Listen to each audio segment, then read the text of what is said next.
Hi guys, how are you? तो let's start our next lecture, that is secondary activities, because 2 दिन पहले मैंने primary activities की class ली थी, मुझे पता है। मैंने टाइप्स ऑफ एग्रीकल्चर्स आपके साथ इसमें डिस्कस किए थे, जैसे commercial agriculture, intensive subsistence agriculture, Mediterranean agriculture, है ना। उसके बाद देखा था कोऑपरेटिव फार्मिंग क्या होता है, कलेक्टिव फार्मिंग क्या होता है, जितने भी प्राइमरी एक्टिविटीज़ थे, साथ में माइनिंग के बारे में भी।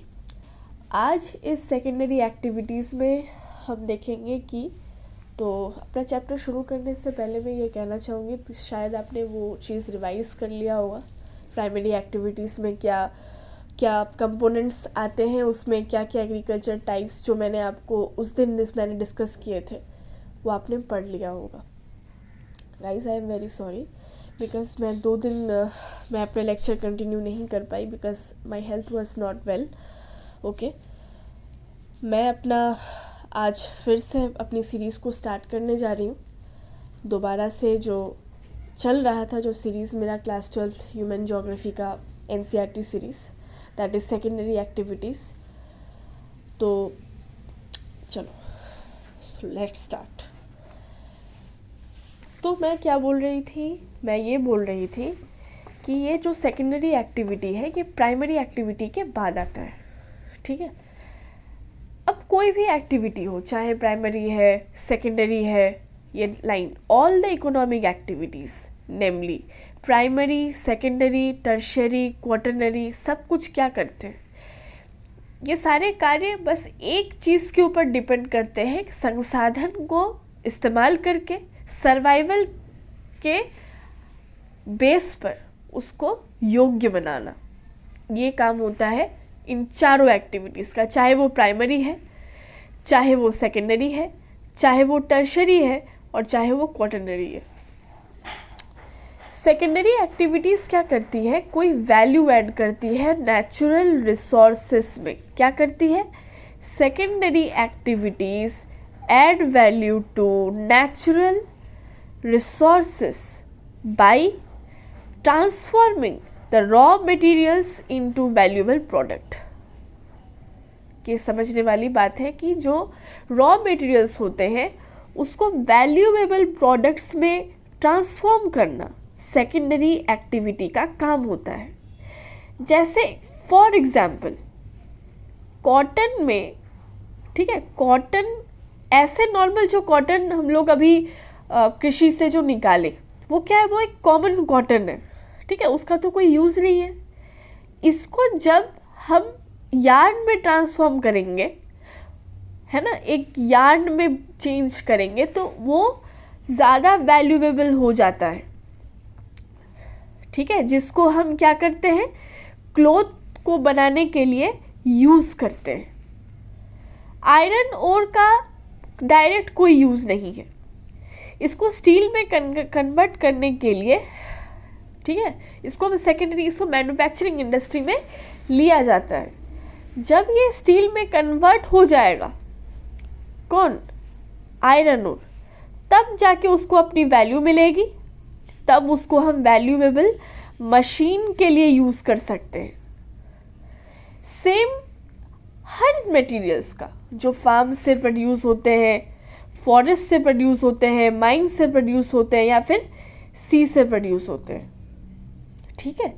तो ऑल ओवर इस चीज़ से ये समझ में आया कि secondary activities are concern with manufacturing, processing, construction.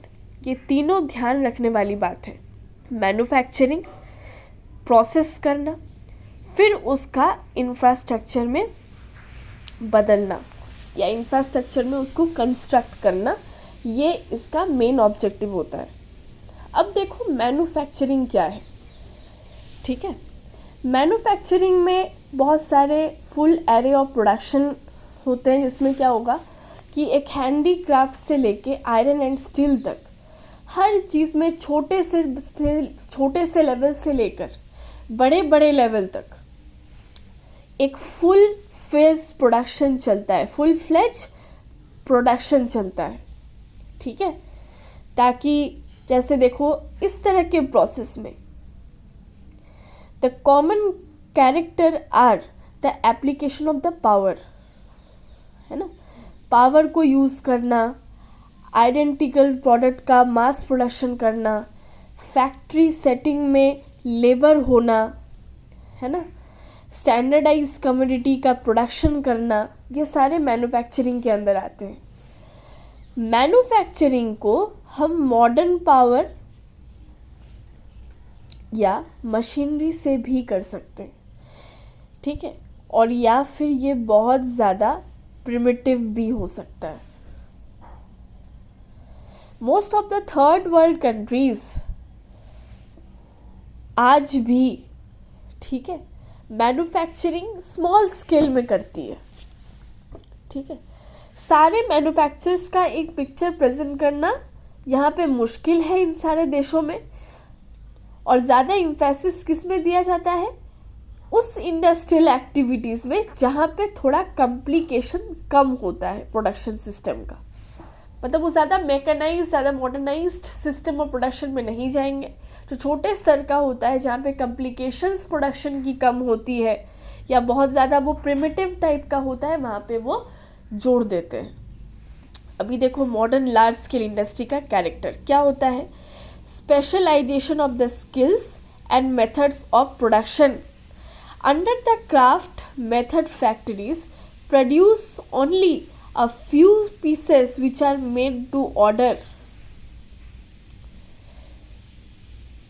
ठीक है। वो क्राफ्ट मेथड में क्या होता है कि फैक्ट्री सिर्फ उसी पार्ट को बनाती है जो कि ऑर्डर के लिए, मतलब ऑर्डर दिया गया था बनाने को, इसीलिए कॉस्ट बहुत ज़्यादा होती है, ठीक है। ठीक इसके दूसरे तरफ on the other hand mass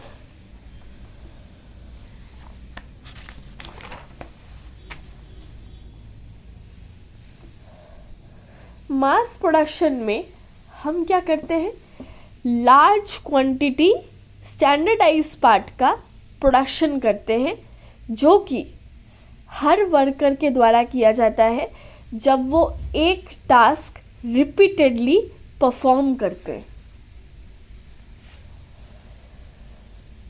ठीक है। तो ये चीज़ क्या होता है, स्पेशलाइज्ड स्किल मेथड। अब देखो मैन्युफैक्चरिंग इंडस्ट्री, मैन्युफैक्चरिंग का मतलब क्या होता है, हाथ से बनाना। आज इसमें क्या है, मशीन इंक्लूड हो गया, ठीक है। रॉ मटेरियल को हम हाई वैल्यू प्रोडक्ट्स में चेंज करते, ना कि लोकल डिस्टेंट मार्केट में हम इसको सेल के लिए यूज़ कर सकें। एक इंडस्ट्री एक मैन्युफैक्चरिंग यूनिट होती है जो कि बुक्स अकाउंट का मेंटेन करता है और उसको मैनेजमेंट सिस्टम के अंदर रिकॉर्ड करता है। इंडस्ट्री बहुत कम्प्रिहेंसिव होती है, इसको हम सिनोनिमसली मैन्युफैक्चरिंग के साथ भी यूज़ कर सकते हैं।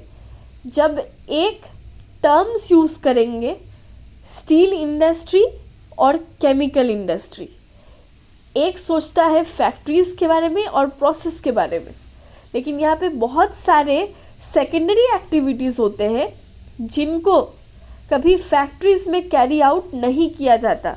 जैसे किसको बोलते हैं, इंटरटेनमेंट इंडस्ट्री और टूरिज़्म इंडस्ट्री।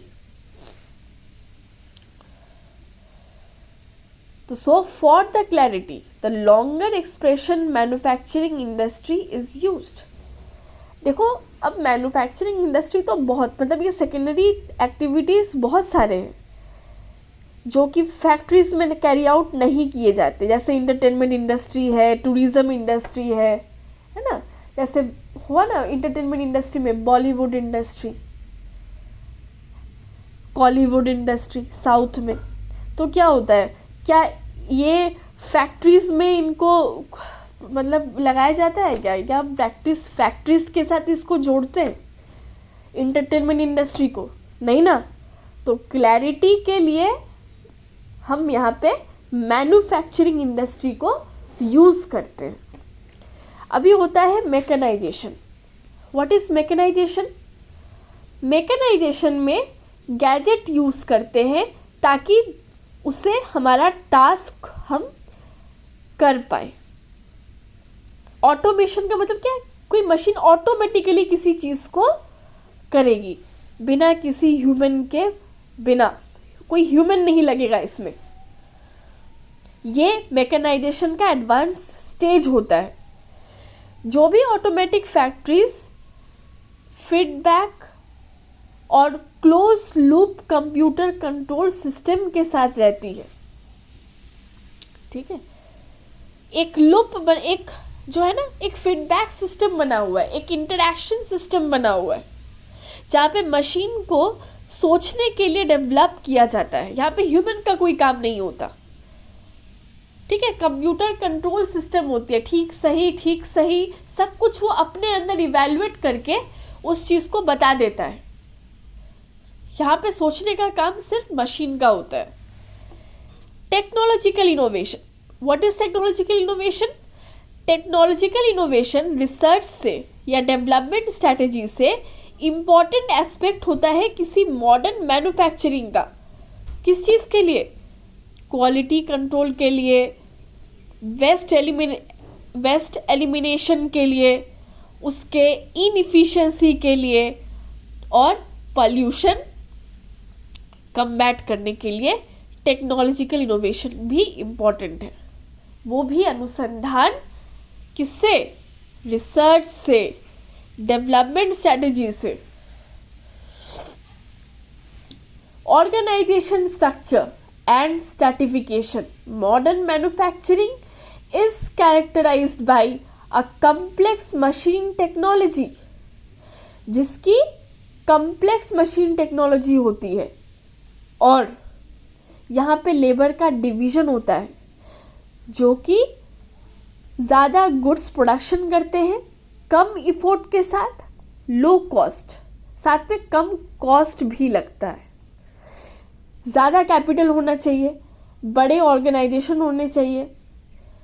दूसरी बात, अनइवन ज्योग्राफिक डिस्ट्रीब्यूशन। क्या है अनइवन ज्योग्राफिक डिस्ट्रीब्यूशन में?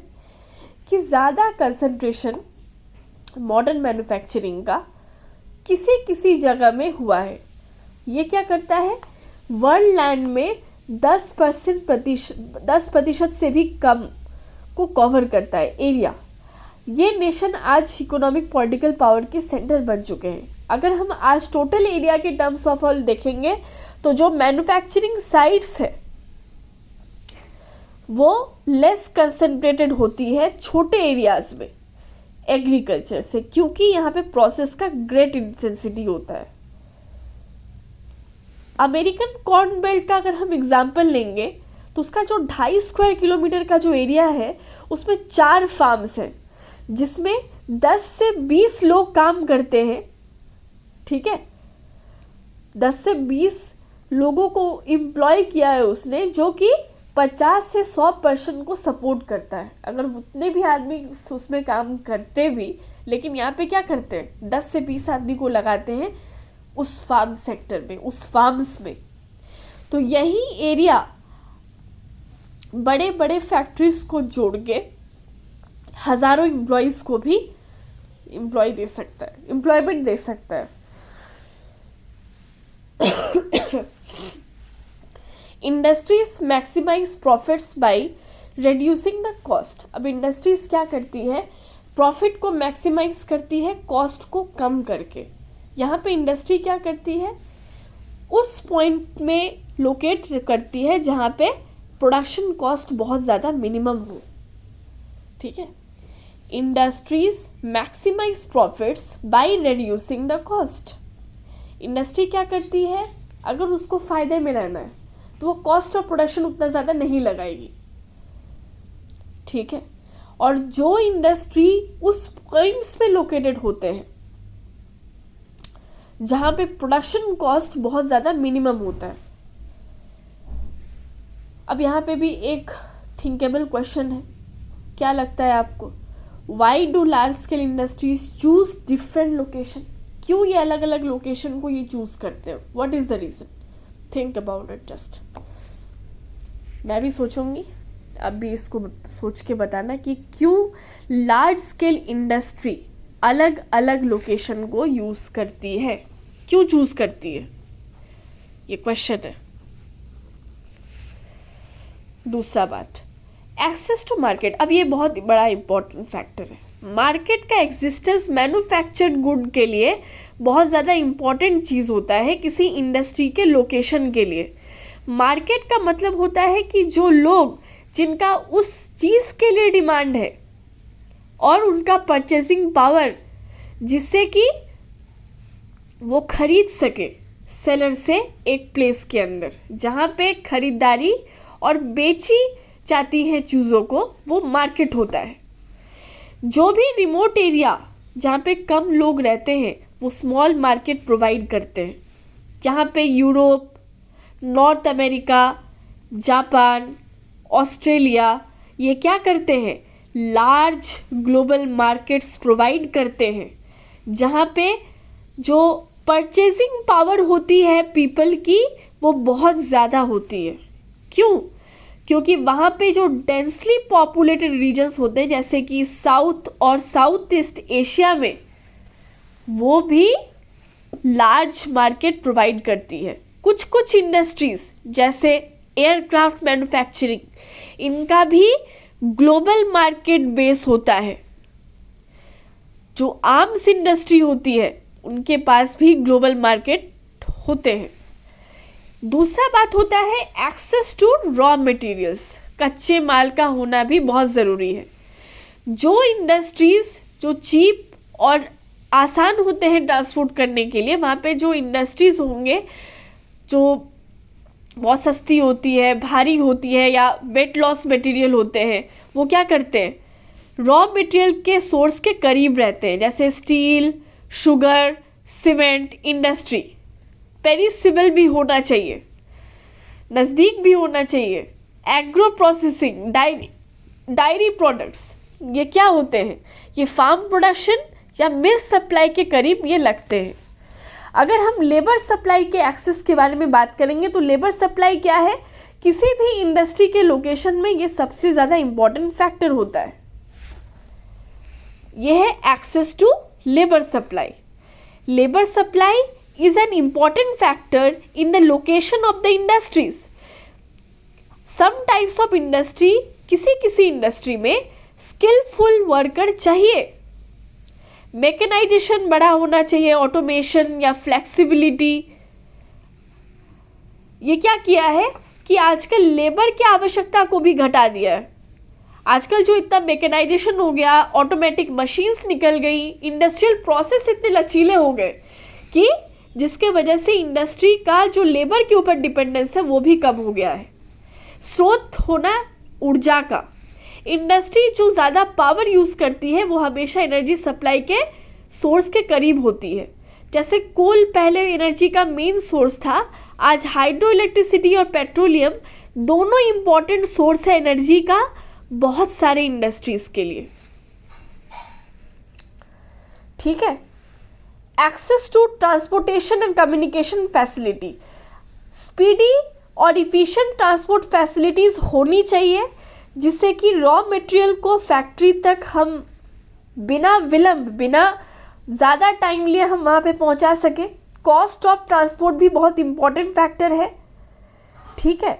जैसे कि वेस्टर्न यूरोप में, for example eastern north America में क्या है, हाईली डेवलप्ड ट्रांसपोर्ट है, जिसने इस एरिया में कंसंट्रेशन ऑफ इंडस्ट्रीज़ को बढ़ा दिया है। जो भी मॉडर्न इंडस्ट्री होते हैं वो इनसेपरेबली, ठीक है, इंडस्ट्री बिल्कुल ट्रांसपोर्ट से जुड़ा हुआ है, वो कहीं पे भी सेपरेट नहीं है। सेपरेटेड वो हो नहीं सकता ट्रांसपोर्ट के बिना, बिकॉज रॉ मटेरियल्स का एक्सपोर्ट करने के लिए, इंपोर्ट करने के लिए चीज़ों को, है ना, एक्सपोर्ट इंपोर्ट के लिए, आवाजाही के लिए, चीज़ों के लिए ये ट्रांसपोर्ट बहुत ज़्यादा इम्पोर्टेंट है, जिससे कि इकोनॉमिक डेवलपमेंट और रीजनल जो मैन्युफैक्चरिंग में स्पेशलाइजेशन होता है वो बढ़ने लगता है। दूसरा बात होता है government policy. Government regional policy को अडॉप्ट करती है ताकि वो बैलेंस्ड इकोनॉमिक डेवलपमेंट को प्रमोट कर सके। समान आर्थिक विकास, उसके लिए प्रादेशिक पॉलिसी को भी अडॉप्ट कर सके। एग्लोमेरेशन इकोनॉमी, इंडस्ट्री के बीच में लिंक। बहुत सारे इंडस्ट्री क्या करते हैं, लीडर इंडस्ट्री के पास से बहुत ज़्यादा बेनिफिट लेते हैं, इसको बोलते हैं एग्लोमेरेशन। ये कॉन्सेप्ट आपने वेबर के कॉन्सेप्ट में पढ़ा होगा, वीबर ने भी ये बात कही थी। एक कॉन्सेप्ट यहाँ पे था कि जहाँ पे कॉस्ट कम होगा, कहाँ पे मैंने कहा था, इधर कहा था हमने, है ना, ये कहा था, कहाँ पे कहा था मैंने, हाँ, कॉस्ट जहाँ पे मिनिमम होता है वहाँ पे इंडस्ट्रीज लोकेटेड होंगे, ये बात वेबर ने भी कहा था। वेबर के थियरी में एग्लोमरेशन इकोनॉमी के बारे में भी ये कहा गया है कि जहाँ पे बहुत सारी इंडस्ट्रीज करीब होने के चलते दूसरे इंडस्ट्रीज के, उनको वहाँ से उस लिंकेज बनने के वजह से वहाँ पे उनको क्या मिलेगा, उसका बेनिफिट मिलेगा। तो ये फैक्टर्स एक साथ ऑपरेट करते हैं किसी इंडस्ट्रियल लोकेशन को डिटरमाइन करने के लिए। बाकी मैं कल कंटिन्यू करूँगी। ये इस पार्ट का पहला पार्ट है जहाँ पे मैंने आपसे फैक्टर्स ऑफ इंडस्ट्रियल लोकेशन मैंने डिस्कस किए कि एक इंडस्ट्री किस किस फैक्टर के ऊपर डिपेंड करता है ना। जैसे मैकेनाइजेशन, सबसे पहले हमने देखा स्पेशलाइजेशन ऑफ स्किल्स, उसके बाद हो गया कि mechanisation, technological innovation, access to market, access to raw material, access to labour supply, access to source of energy, transportation, government policy, access to agglomeration, और ये एक्टिविटी क्या है इसके बारे में हमने देखा। तो नेक्स्ट पार्ट हम कल कंटिन्यू करेंगे। Thank you guys. अगर आपको मेरा वीडियो पसंद आए तो प्लीज़ लाइक, शेयर और सब्सक्राइब करना मत भूलिएगा। बाय।